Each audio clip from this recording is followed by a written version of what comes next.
Waverley. Thank you, Acting Speaker, and I'll continue on from the member for Thomastown's wonderful point about I am delighted to stand up and have my opportunity to speak on this wonderful bill, and a very important bill, the Project Development and Construction Management Amendment Bill of 2020. And I actually think, just as a side note, is that our first bill, I believe, this year that actually has a 2020 tag on it? So I reckon it is. You can correct me if I'm wrong. And look, I want to thank the Minister for Priority Precincts in the other place for the important work that's been undertaken to get this bill before the House.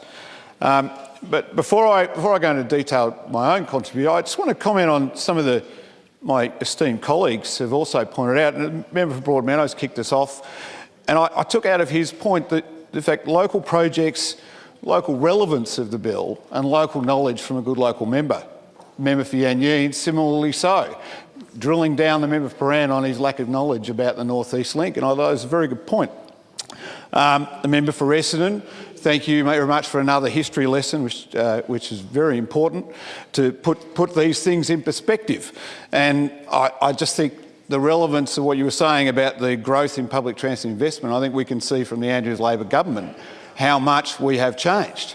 I'm still working on changing some of the Henry Bolte primary schools in my area, and I know I'll get your support as I'm talking to ministers about that. Members for South Barwon pointed us into the direction that this bill, like every other we do, is aligned with our commitments from the 2014 and 2018 election, and it's about jobs, infrastructure, the big build. More importantly, it's about people. Now, talking about people, the member for Paran did something I hadn't seen in this House before, and he gave a point of order on himself. I didn't know you could do that. It was a pretty good effort, and frankly, the last time I heard that much or saw that much waffle, it had ice cream and maple syrup on it. So this is an important bill that sets about clarifying arrangements arising from the machinery of government changes that were implemented on the 1st of January 2019. And under those changes from the machinery of government, Department of Transport became the legal successor of the Department of Development, Jobs, Transport and Resources.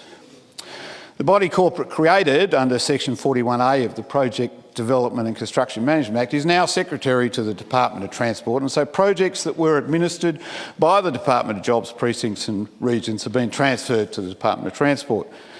Land holdings, budgets and policy are the responsibilities of the Department of Jobs, Precincts and Regions, currently sitting in the Department of Transport. And so this bill goes about altering these responsibilities and will also provide a mechanism that future machinery of government modifications can be effected under the Project Development and Construction Management Act without the need for legislative arrangements or amendments like this. And Mr Acting Speaker, sorry, I'm sure you realise that means that once this bill passes, we won't get to do another bill exactly like this again because it will be done outside of legislation, and I, for one, will miss the opportunity to speak on that bill that will never happen. So a new body corporate will be established and called Secretary Project Development. This will occur with an amendment to the Project Development and Construction Management Act. Initially, the Secretary of Project Development will be established by the Secretary of Department, Jobs, Precincts and Regions. This bill, however, will allow the Secretary of Project Development to be attached to any other declared department by way of an order in Council under the new section of the Act. And this will provide flexibility to the machinery government, but will also allow Priority Precincts portfolio to be managed by the Department, Jobs, Precincts and Regions, while not having to rely on Department of Transport. So when looking at the very long list of projects, important state projects that have been delivered under the original bill and historically affected, and I think we've had a full list from earlier, a couple stand out, and the Australian synchrotron, which is very close to my district, Mount Waverley, is in the heart of the National Employment and Innovation Cluster of Monash. And the Australian synchrotron project was only possible after investments and commitments over many years from our Brax-Brumby government. And it is they we should thank for that fantastic Australian scientific and economic resource. And at the opening in 2007, Premier Brumbury emphasised that although the Victorian Government had provided $157 million out of $221 million in capital dedicated to building the project, the Australian synchrotron was not just for Victoria, but for all Australians and open to international synchrotron scientists. And that goes to, I guess, say that this bill is not just about what is directly listed in front of us or what's been done before, but it's about all Victorians and further on all Australians, and in that case scientists from all over the world that now have a resource they didn't have. It's also worthy of note, as I said, that is in the Monash National Employment and Innovation Cluster, and I'll come back to that a bit later. Also in the long list of projects, I note that the Melbourne Sports and Aquatics Centre is in that list, and it's a fantastic facility that's hosted the Commonwealth Games in 2006 and the 2007 World Aquatics Championships. A little less known event was the fact that it was the place for infant swimming lessons of my daughter Sophie. That one didn't make the news. And Beck and I turn up with baby in tow, and you all jump in the water, and I'm not quite sure how much swimming the baby learnt that day. We had a great time. It was good to bond and familiar with water, which I think we all want our kids to be safe in the water. So I guess I raise that more to say that these projects, the big build, the wonderful things that this government's doing in regard to infrastructure and level crossings, they mean things at a family level as well. They mean things at a personal level. Now, in regard to the MSAC, the Sports and Aquatics Centre, when looking at it, I noticed that MSAC has 2 Olympic-sized swimming pools.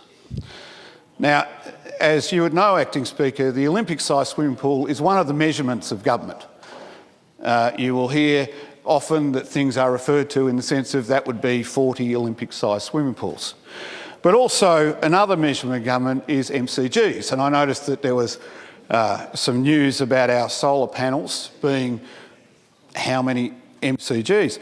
And so I wondered myself, well, how many Olympic-sized swimming pools are in an MCG? And I'm sure we've all asked that of ourselves at times. The good news is, Acting Speaker, is I can tell you that there are 630 Olympic-sized swimming pools in an MCG. So I just put that for the record to update the House in case, so if you ever hear someone say Olympic-sized swimming pools, you divide it by 630, that's how many MCGs you got. You know, it's what I do. So earlier I mentioned that the Monash National Employment and Innovation Cluster was where the synchrotron is. And this cluster is right next to my district. And the Department of Jobs, Precincts and Regions has coordinated responsibility for this cluster. And now I know that the Minister of Priority Precincts, and for that matter all of the Andrews Labor government, are committed to ensuring that our employment and innovation clusters are a great place to live, work and invest. And it's fitting to mention that also the Monash cluster is one of the 7 NIECs prioritised for development as part of the Plan Melbourne 2017 to 2050. So in this bill we have a crucial cog in the machine of government, especially in relation to jobs, because the Monash NIC is already the largest concentration of jobs, local jobs, outside of the CBD. Over 80,000 people work in this area, and these numbers are expected to double over the next 3 decades, sorry. We're not that quick at days. And that sounds great, I'm sure you'd all agree. But we will need extra infrastructure in the area, obviously. But have no fear, Acting Speaker, we have the suburban rail loop on its way, being planned. Families in my area are waiting with excitement, just like I am, for the suburban rail loop. And geotechnical work is underway straight outside my office in Glen Waverley right now as we speak. The Department of Jobs, Precincts and Regions has coordination responsibility for the Monash NEIC and is working to ensure that all activity in that NEIC is integrated with suburban rail loop planning. So finally, I guess what I'd say in regard to our infrastructure agenda of this government is another area of town that is in this bill is the Sydney Myer Music Bowl. And I went there many years ago to see Ray Charles. And Ray Charles, who was awesome by the way, sang about unchaining my heart. And I think the Andrews Labor government is unchaining the state. I commend the bill to that.